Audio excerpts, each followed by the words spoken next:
안녕하세요. 소중한 하루 잘 보내고 계신가요? 오늘 도착한 사연 전해드리겠습니다. 노망이 들었나? 약 처방해드렸으니 집에 가서 드세요. 지금 노인이라고 무시하는 겁니까? 진료는 제대로 하셔야 하는 것 아닙니까? 할머니, 이런 증상은 다 나이 때문입니다. 서울 강남에 위치한 해강대학병원 신경외과 진료실. 늦은 오후의 진료실은 환자들로 북적였습니다. 70대 중반으로 보이는 노인 한 분이 무릎 통증으로 진료를 받고 있었죠. 수수한 옷차림에 단정한 머리를 한 이 노인은 평범한 할머니처럼 보였습니다. 오늘도 여느 노인과 다름없는 모습으로 병원을 찾았죠. 마주 앉은 서재현 의사는 35 나이에 신경외과 전문의로 유명했습니다. 학벌 좋고 실력도 뛰어났죠. 그러나 노인 환자들을 대할 때면 늘 짜증이 묻어나는 말투였습니다. 의료 효율성만 강조하는 그에게 노인 환자는 시간만 잡아먹는 존재였습니다. 선생님, 무릎이 계단 오를 때마다 아픕니다. 정상적인 노화인지 아닌지는 설명해 주셔야 하지 않겠습니까? 할머니의 질문에 서재현은 컴퓨터 화면만 바라보며 대답했습니다. 할머니, 제가 담당하는 환자가 30명이 넘습니다. 한 분 한 분 설명할 시간이 없어요. 이미 1시간 넘게 진료가 밀려있죠. 약 처방해드렸으니 집에 가서 복용하시고 통증이 줄어들지 않으면 다시 오세요. 할머니는 무표정한 얼굴로 진료실을 나섰습니다. 병원 복도에서 마주친 박소영 간호부장이 깜짝 놀라는 표정으로 할머니를 바라보았죠. 정 회장님, 여기는 어쩐 일로? 박소영이 작은 목소리로 물었습니다. 괜찮소? 그냥 평범한 할머니로 대해주시오. 그리고 방금 저 의사 이름이 뭡니까? 서재현 선생님 말씀이십니까? 우리 병원 신경외과 에이스입니다만. 혹시 무슨 일이 있으셨습니까? 정복희는 미소만 지을 뿐 대답하지 않았습니다. 그저 고개를 가볍게 끄덕이고는 천천히 병원 출구를 향해 걸어갔죠. 누구도 이 조용한 발걸음이 병원 전체를 뒤흔들 폭풍의 시작이라고는 상상조차 하지 못했습니다. 진료실로 돌아온 박소영은 서재현에게 물었습니다. 방금 그 할머니 환자분 어떻게 진료하셨어요? 뭐가 어떻게 해요? 나이 드신 분들 다 똑같죠. 무릎 아프다, 허리 아프다. 다 노화 현상인데 뭘. 효율적으로 진료해야 병원도 돌아가는 겁니다. 박소영은 입술을 깨물며 한숨을 내쉬었습니다. 그녀는 방금 나간 할머니가 누구인지 정확히 알고 있었죠. 하지만 그녀의 부탁으로 그 사실을 비밀로 해왔습니다. 박소영은 불안한 예감을 떨칠 수 없었습니다. 다음 날 아침 윤대성 병원장의 사무실에서 전화벨이 요란하게 울렸습니다. 원장실입니다. 누구십니까? 윤 원장님, 동서푸드 정복희입니다. 긴급 이사회 소집을 요청합니다.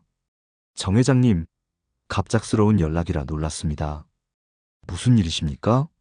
어제 귀원에서 있었던 일로 이야기할 것이 있습니다. 1시간 내로 이사회를 소집해 주시기 바랍니다. 윤대성 병원장은 당황스러움을 감추지 못했습니다. 정복희 회장은 얼마 전 해강대학병원에 100억 원의 기부를 약속한 대기업 회장이었죠. 그녀의 갑작스러운 요청에 병원장은 즉시 모든 일정을 취소하고 이사회를 소집했습니다. 이사회 회의실, 병원 고위 관계자들이 모두 모였습니다. 정복희가 들어서자 모두 공손하게 일어나 인사했습니다. 하지만 그녀의 표정은 어제와는 다르게 단호했습니다. 저는 해강대학병원에 약속했던 기부금 100억 원을 전액 철회하겠습니다.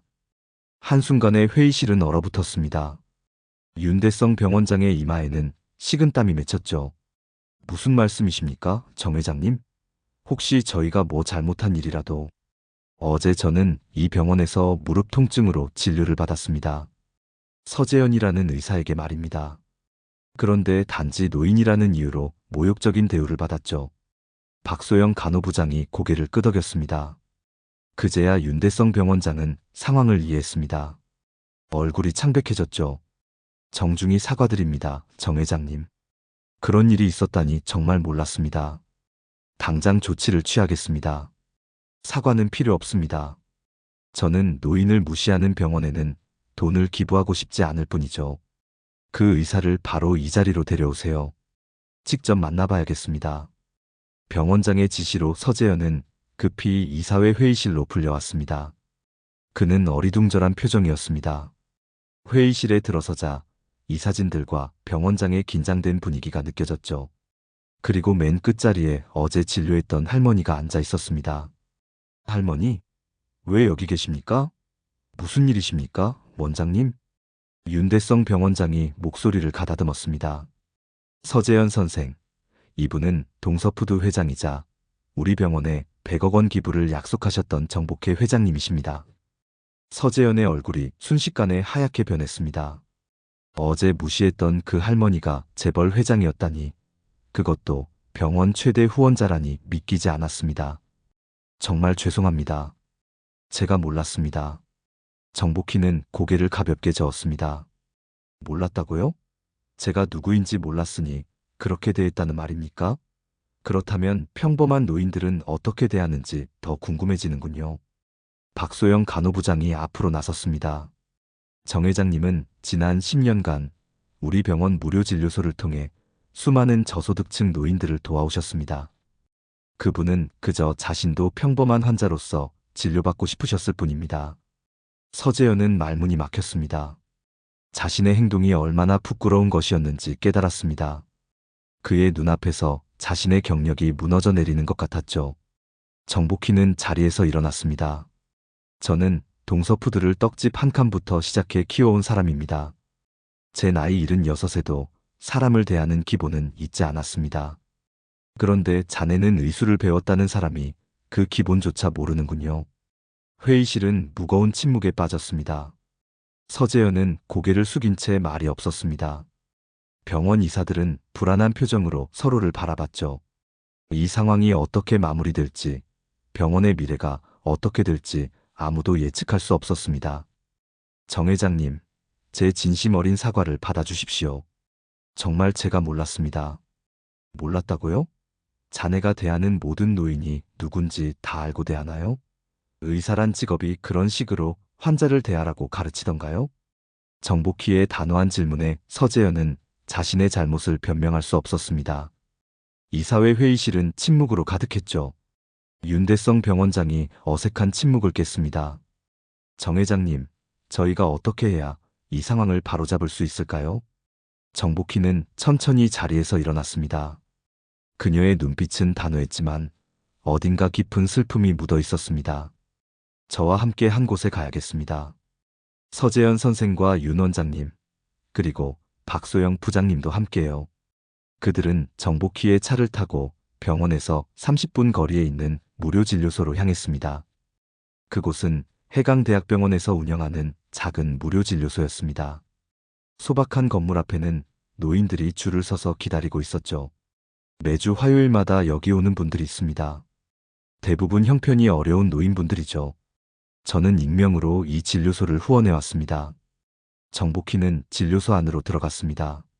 의자에 앉아있던 82의 김말순 할머니가 정복희를 보고 반갑게 손을 흔들었습니다. 복희자매, 오늘은 무슨 일로 오셨어요? 정복희는 김말순에게 다가가 손을 꼭 잡았습니다. 말순 자매, 오늘은 몸 상태 어떠신가요? 허리가 아직 좀 아픈데 약 먹으면 나아질 거예요. 근데 저 젊은 선생은 누구예요? 정복희는 서재현을 가리켰습니다. 우리 병원에서 온 의사 선생님이십니다. 오늘 특별히 진료 좀 부탁드릴까 해서요. 서재현은 당황스러움을 감추지 못했습니다. 그는 무료 진료소에 발을 들인 적이 단 한 번도 없었습니다. 여기 온 노인들을 보니 병원에서 만나던 평범한 노인 환자들과 다를 바가 없었습니다. 오히려 더 열악한 환경에서 묵묵히 견디는 모습이 그를 부끄럽게 만들었죠. 선생님, 여기 계신 분들 좀 진료해 주시겠습니까? 정복희가 물었습니다. 서재현은 잠시 망설였지만 이내 고개를 끄덕였습니다. 그는 청진기를 꺼내 김말순의 허리 통증을 세심하게 진찰했습니다. 그리고 다른 노인들도 차례대로 진료했죠. 그가 지금까지 병원에서 했던 것보다 더 많은 시간과 정성을 들여 환자들을 살폈습니다. 1시간이 지났을 때 정복희는 서재현에게 다가왔습니다. 서 선생, 내 사무실로 갑시다. 할 이야기가 있습니다. 정복희의 사무실은 의외로 소박했습니다. 화려한 장식 대신 수십 년간 모은 사진첩들과 상장들이 벽을 채우고 있었죠. 그녀는 책상 위 사진 한 장을 서재현에게 내밀었습니다. 이 사진 기억나십니까? 서재현은 사진을 자세히 들여다봤습니다. 20해 전의 사진이었습니다. 작은 떡집 앞에서 젊은 여성과 고등학생으로 보이는 소년이 함께 찍은 사진이었죠. 20년 전 자네의 어머니와 함께 내 떡집에 왔었지요. 의대 공부하겠다며 열심히 하던 학생이었습니다. 어려운 형편에 장학금이 필요하다고 하셔서 제가 조금 도움을 드렸죠. 서재현의 눈에서 충격의 빛이 번쩍였습니다. 기억 속에서 떡집 할머니의 얼굴이 정복희의 얼굴과 겹쳐졌습니다. 그는 자신이 의대에 갈 수 있었던 건 바로 그 떡집 할머니의 장학금 덕분이라는 사실을 떠올렸습니다. 그 떡집 사장님이 정 회장님이셨습니까? 그렇습니다. 동서푸드는 그 작은 떡집에서 시작했습니다. 자네 어머니가 참 자랑스러워 하셨지요. 우리 아들은 환자를 진심으로 돌보는 의사가 될 거예요. 라고요. 서재현의 얼굴이 창백해졌습니다. 지금까지의 자신의 모습이 어머니의 그 말과 얼마나 다른지 깨달았습니다. 그는 고개를 깊이 숙였습니다. 부끄러움과 후회가 그를 압도했습니다. 사람은 쉽게 변하지 않는다지만 자네는 어릴 적 그 순수한 의사의 꿈을 어디에 두고 왔습니까? 정복희의 조용한 물음에 서재현은 대답하지 못했습니다. 그의 마음은 혼란스러웠습니다. 자신이 의대생 시절 품었던 이상과 지금의 모습 사이에 생긴 간극이 너무나 컸습니다. 정 회장님, 저는 정말 몰랐습니다. 중요한 건 그게 아닙니다. 자네가 나를 알아보지 못한 것이 아니라 모든 환자를 인격체로 대하지 않았다는 겁니다. 그것이 더 안타깝습니다. 정복희는 책상 서랍에서 서류 하나를 꺼냈습니다. 그것은 해강대학병원에 대한 기부 약정서였습니다. 이 서류는 이제 의미가 없어졌습니다. 자네 같은 의사가 있는 병원에는 돈을 기부할 수 없습니다. 윤대성 병원장이 긴장된 표정으로 말했습니다. 정 회장님, 서재현 의사의 행동에 대해 저희도 책임이 있습니다. 즉각적인 징계 조치를 취하겠습니다. 제발 병원 전체를 벌하지 말아 주십시오. 정복희는 천천히 고개를 저었습니다. 벌을 주려는 것이 아닙니다. 다만 환자를 숫자로만 보는 병원 문화가 바뀌어야 한다고 생각합니다. 특히 노인 환자들을 존중하는 마음이 필요하죠. 박소영 간호부장이 조심스럽게 의견을 냈습니다. 정 회장님, 저도 오래 병원에서 일했지만 점점 환자를 사람이 아닌 숫자로 보는 문화가 심해지고 있습니다. 의사들의 진료 시간은 짧아지고 효율만 강조하는 시스템이 문제입니다. 정복희는 고개를 끄덕였습니다. 그녀의 눈빛이 서재현을 향했습니다. 서 선생, 자네에게 한 가지 제안이 있습니다. 내일 아침 내 사무실로 오시죠. 자네의 진심을 확인하고 싶습니다. 다음 날 아침 서재현은 정복희의 사무실을 찾았습니다. 밤새 그는 자신의 행동을 돌이켜보며 잠을 이루지 못했습니다. 의사가 된 초심, 환자를 진심으로 대하겠다던 약속, 그리고 어머니에게 했던 맹세까지 모두 잊고 살아왔다는 사실이 괴로웠습니다. 정복희의 사무실에 들어서자 윤대성 병원장과 병원 이사들이 이미 자리하고 있었습니다. 그들의 표정은 무거웠습니다. 서재현 선생, 앉으십시오. 정복희가 조용히 말했습니다. 어젯밤 병원 이사회에서 결정된 사항을 알려드리겠습니다. 서재현 선생, 오늘부로 해강대학병원에서의 직무가 해지되었음을 통보합니다. 서재현은 충격에 휩싸였습니다. 예상은 했지만 실제로 해고 통보를 받으니 현실감이 들었습니다. 그의 경력에 치명적인 타격이 될 것이었습니다. 우리는 환자를 사람이 아닌 숫자로 보는 의사를 원하지 않습니다. 특히 노인 환자를 차별하는 태도는 의료인으로서 가장 기본적인 윤리에 어긋납니다. 윤대성 병원장의 목소리는 단호했습니다. 서재현은 고개를 숙였습니다. 아무런 반박도 할 수 없었습니다. 그러나 정복희가 말을 이었습니다. 사람은 실수를 통해 배우고 성장합니다. 자네에게 한 가지 기회를 주고 싶습니다. 기회라는 말씀이십니까? 서재현이 조심스럽게 물었습니다. 그렇습니다. 해강대학병원의 직책은 잃었지만 다른 길이 있습니다. 정복희는 창가로 걸어가 바깥을 바라보았습니다. 건물 밖으로 보이는 풍경은 분주한 도시의 일상이었습니다. 그녀의 눈빛에는 깊은 생각이 담겨 있었습니다. 서 선생, 어제 방문했던 무료진료소를 기억하십니까? 그곳에서 6개월간 봉사하세요. 무보수로 말입니다. 노인 환자들을 직접 만나고 그들의 이야기를 들으며 의사의 본질을 다시 찾으시기 바랍니다. 서재현은 예상치 못한 제안에 당황했습니다. 해고된 상태에서 무보수로 봉사하자니 경제적으로도 쉬운 결정이 아니었습니다. 그러나 선택의 여지가 없었습니다. 알겠습니다. 그곳에서 봉사하겠습니다. 정복희는 고개를 끄덕였습니다. 그리고 이것도 알아두십시오. 이 일은 의료계에 공식적으로 알려지지 않을 것입니다. 자네의 실수를 공개적으로 망신 주려는 것이 아닙니다. 이것은 자네 스스로를 돌아보는 시간이 되길 바랍니다. 다음 날부터 서재현의 새로운 일상이 시작되었습니다. 넓고 쾌적했던 대학병원 진료실 대신 좁고 오래된 무료진료소에서 일하게 되었습니다. 그곳에는 의료장비도 부족했고 환자들은 대부분 복잡한 만성질환을 가진 노인들이었습니다. 처음 며칠은 적응하기 어려웠습니다. 서재현은 환자 한 명을 제대로 진료하는데 생각보다 많은 시간이 필요하다는 것을 깨달았습니다. 대학병원에서는 10분이면 끝내던 진료가 여기서는 30분 이상 걸리기도 했습니다. 선생님, 이 약을 먹으면 어지러워요. 다른 약은 없을까요? 80대의 할아버지가 물었습니다. 이전 같았으면 부작용은 감수하셔야 합니다라고 대답했을 테지만 서재현은 환자의 눈을 보며 천천히 대안을 설명했습니다. 부작용이 있으셨군요. 다른 약으로 바꿔드리겠습니다.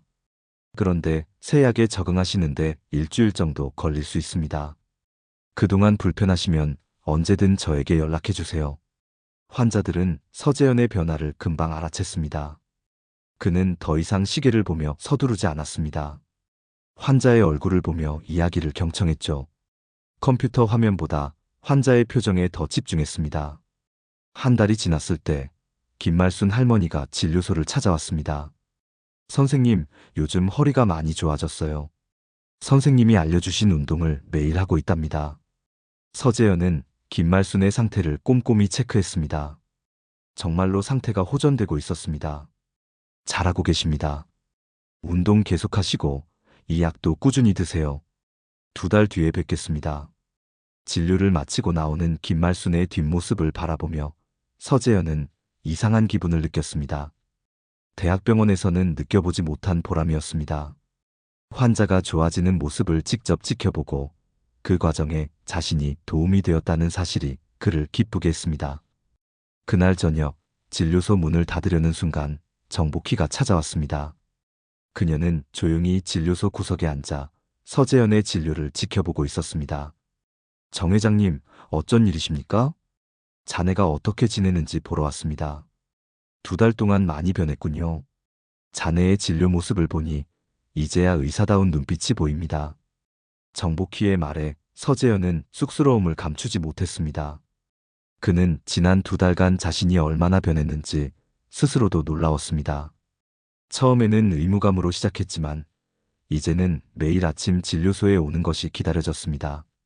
정 회장님, 이곳에서 많은 것을 배우고 있습니다. 환자들의 이야기를 듣고 그들의 삶을 이해하는 것이 얼마나 중요한지 깨달았습니다. 정복희는 미소를 지었습니다. 그녀의 눈에는 만족감이 깃들어 있었습니다. 서 선생, 내일 내 사무실로 오세요. 중요한 이야기가 있습니다. 다음 날 서재현은 정복희의 사무실을 찾았습니다. 사무실에는 윤대성 병원장과 정복희의 딸 정민아도 함께 있었습니다. 정민아는 현재 동서푸드를 이끄는 40대 중반의 여성 경영인이었습니다.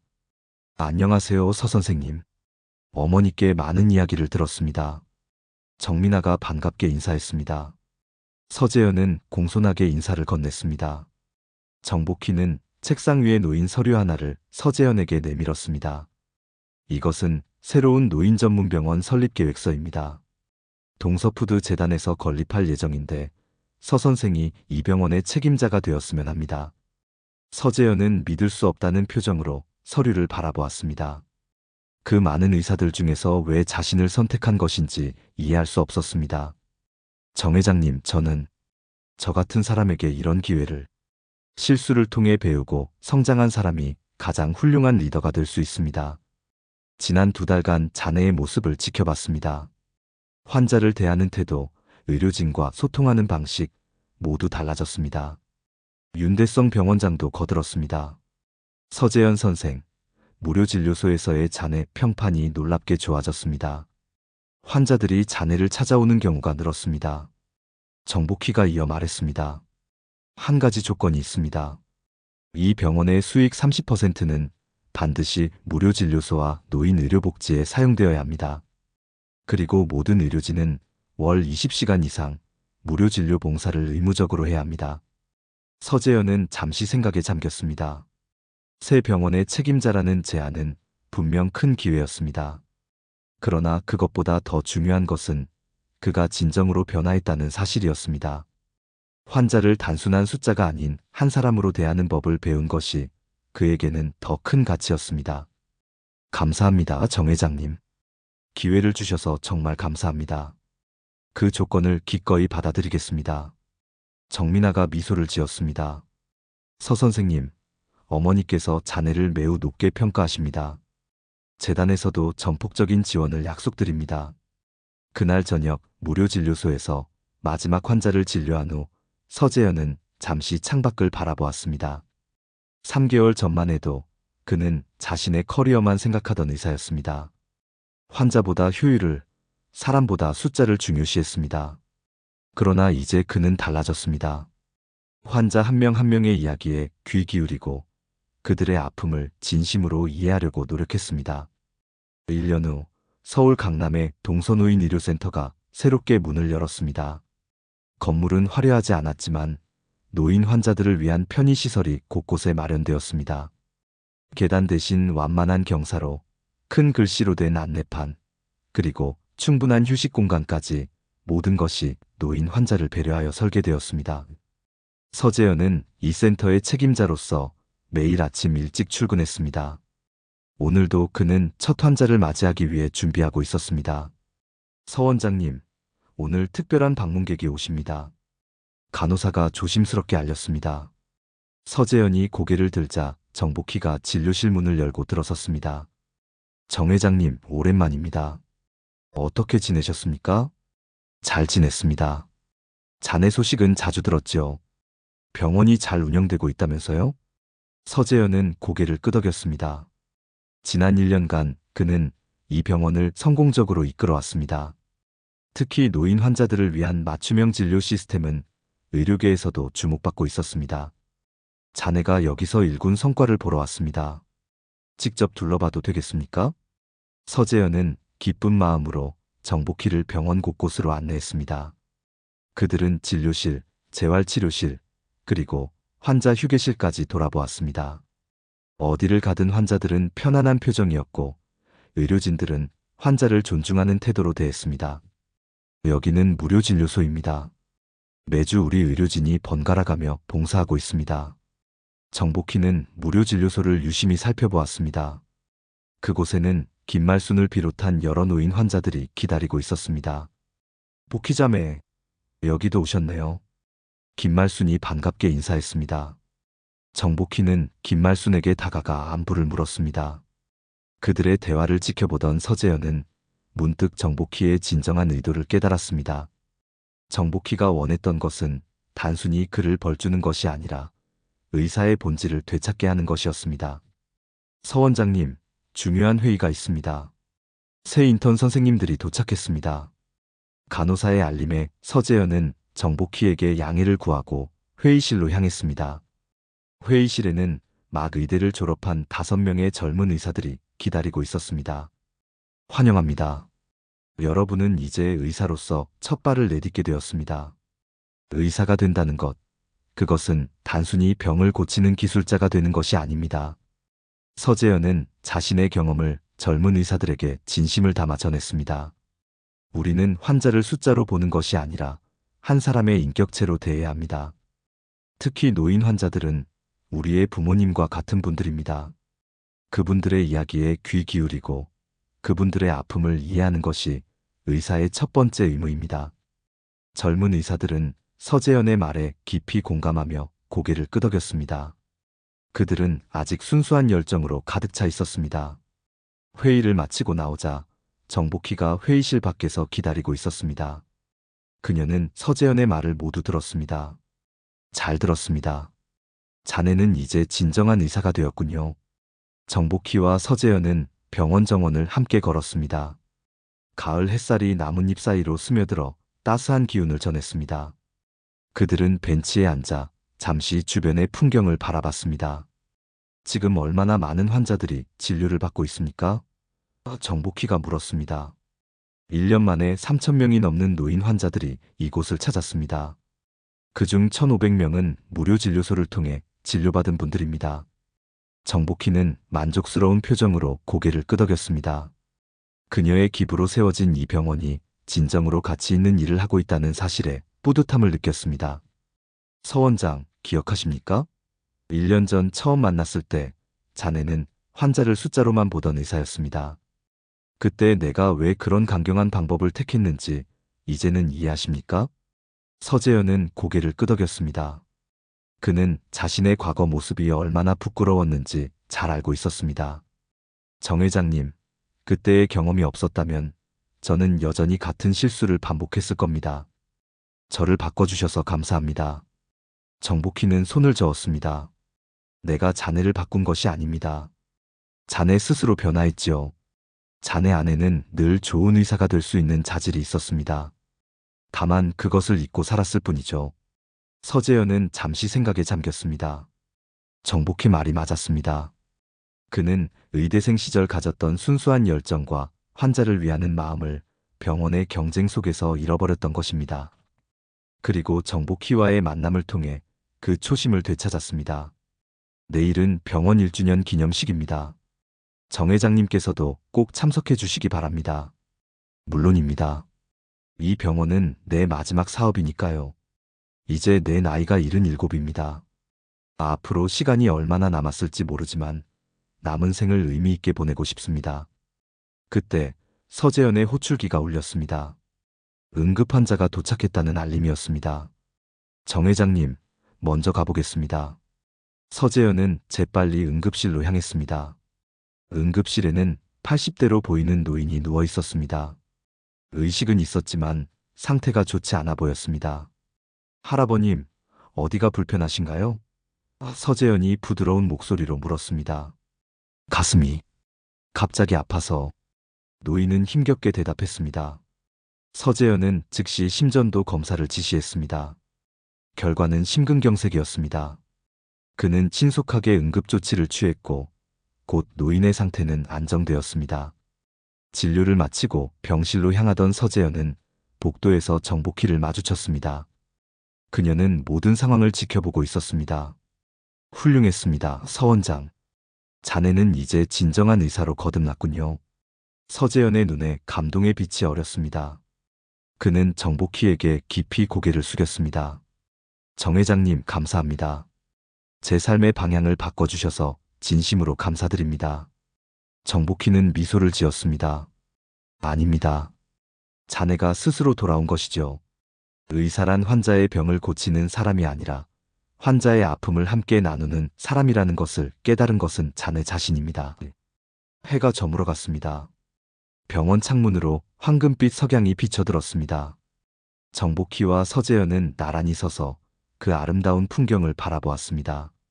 그들은 말없이 서로를 이해했습니다. 진정한 의사의 길, 그리고 나눔의 가치를 함께 깨달은 두 사람이었습니다. 할머니는 모욕 안 받는다. 그 작은 굴곡에서 시작된 이야기는 이제 큰 변화로 이어졌습니다. 한 노인의 용기와 한 의사의 깨달음이 만나 많은 사람들에게 희망을 전하는 이야기로 남게 되었습니다. 오늘의 사연은 여기까지입니다. 오늘도 귀한 시간 함께 해주셔서 감사합니다. 다음 사연으로 다시 찾아오겠습니다.